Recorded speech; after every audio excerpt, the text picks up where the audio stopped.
¿Qué tal? Bienvenidos una vez más al devocional con el pastor Gerson González, donde día a día nos acercamos a las Escrituras para conocer y experimentar el poder del Evangelio. Deseamos que seas grandemente bendecido mientras escuchamos la palabra de Dios, porque la palabra de Dios no está presa. Comenzamos.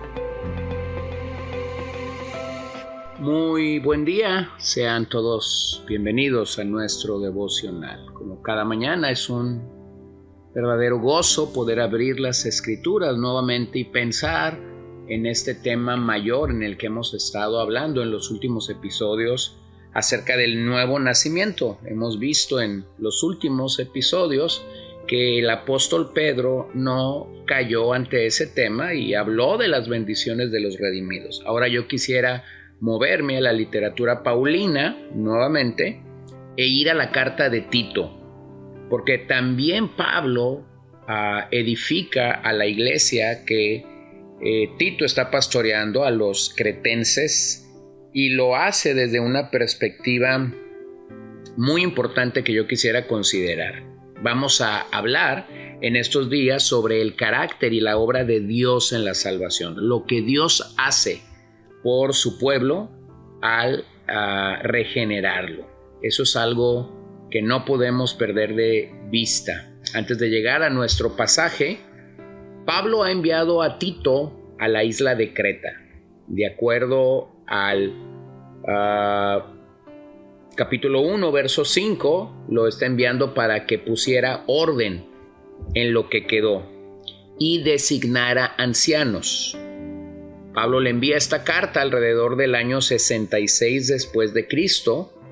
En ese momento, Creta es una isla muy grande del mar Mediterráneo, más o menos con unos 100 pueblos a su alrededor y con grandes desafíos para hacer y hacer iglesia. La carta contiene 46 versos de doctrina sólida. Lo triste de esta carta es que hay creyentes que no llegan a ella de la manera como deberían llegar, tomándola como la palabra de Dios, porque Tito, como Timoteo, han sido clasificadas como cartas pastorales.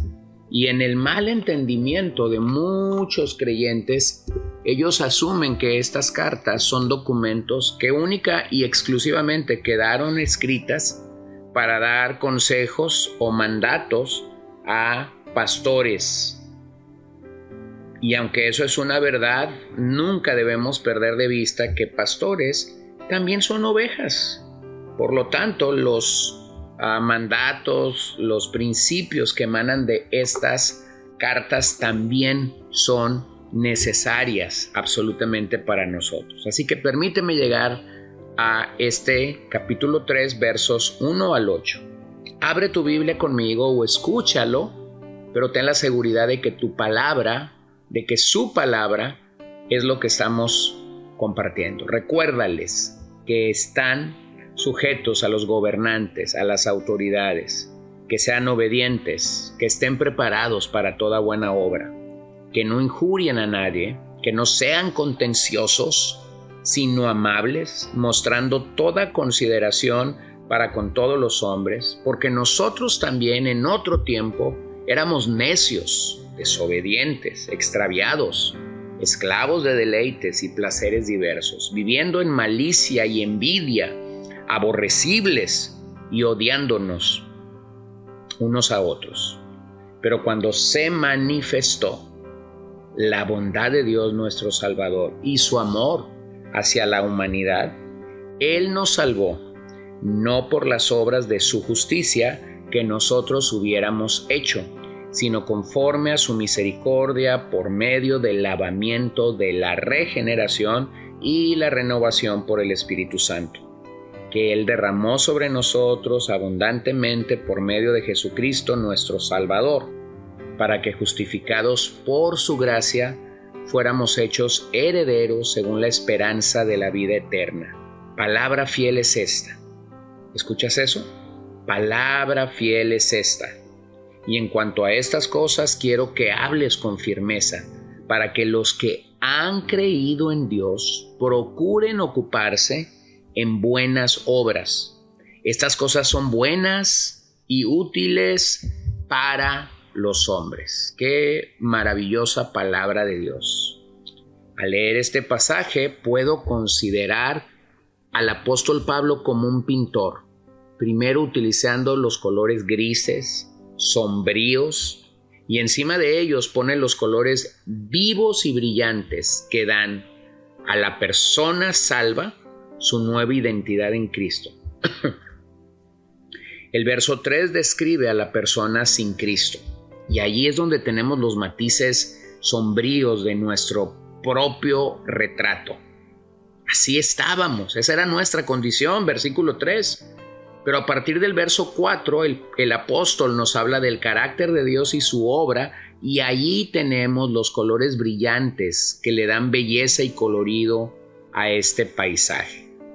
Observa la afirmación que parece ser la tesis de Pablo en este pasaje. La salvación de pecadores es la obra maestra de Dios. La salvación de los pecadores no es la obra maestra de los pecadores, no es la obra maestra del predicador, del evangelista, del hermano que te compartió la fe, no.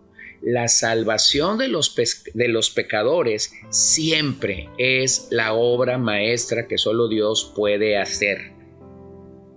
No hay un mejor regalo que un pecador pueda recibir de parte de Dios, por lo que este regalo es la obra de Dios de principio a fin. En esta obra salvífica queda asentado el carácter y la obra de Dios. Y eso es lo que queremos entender. ¿Cómo es que Dios, ese Dios perfecto, amoroso, santo y a la par justo, tiene a bien salvarnos? Pablo, al escribir a Tito, le dice cómo debe ser su conducta ante las autoridades de aquel lugar y también ante todos los cretenses. Sobre todo, Pablo busca afirmarlos para su testimonio ante un mundo no salvo. Eso suena muy actual, ¿no te parece? Suena muy acorde a nuestros días. El verso 1 dice: recuérdales. Esto es importante porque esta labor del apóstol debe seguir siendo la labor nuestra. Recuérdales es una palabra en tiempo presente, es un recordatorio constante que debe dirigirnos a la obediencia. No es mero sometimiento de palabras, pero es una preparación para las buenas obras. La vida cristiana, entonces, es un continuo recordatorio de que debemos vivir honrando al Señor. Sí, debemos vivir honrando al Señor en todo momento. Observa que el verso 3 nos recuerda nuestra vida pasada. En el original del griego, la expresión es: éramos en otro tiempo. Así que la vida de los pecadores se caracteriza por algunos pecados que aquí Pablo menciona. La lista no es única, no es completa, no se limita a ello, pero podemos apreciar la necesidad de ser humildes ante la obra de Dios, de acuerdo a lo que Pablo dice que éramos en este pasaje. ¿Qué éramos? ¿Cómo éramos? Bueno, éramos necios. Es una palabra que significa insensato o torpe. En otras palabras, nuestros hechos, valores, conceptos, afectos, todo estaba tergiversado. Por eso amábamos lo que hoy debemos de odiar. Por eso abrazábamos lo que hoy en nuestra nueva identidad en Cristo rechazaríamos. El Señor nos rescató de nuestra necedad, de nuestra insensatez y de nuestra torpeza. Segundo, éramos desobedientes. Esto habla de una desobediencia intencional. Es esa obstinación que caracteriza al pecador hacia el mal o su tenacidad para mantenerse siempre en el error. Tercero, dice Pablo, estábamos extraviados. Una mejor traducción de esta palabra es: estábamos engañados. Es así como reteníamos la verdad, de acuerdo a Romanos capítulo 1, creyendo tener la verdad, pero no era así. Estábamos cegados. Dábamos tumbos por los laberintos del error y por los laberintos del mal. Cuarto, dice Pablo que éramos esclavos de deleites y placeres diversos.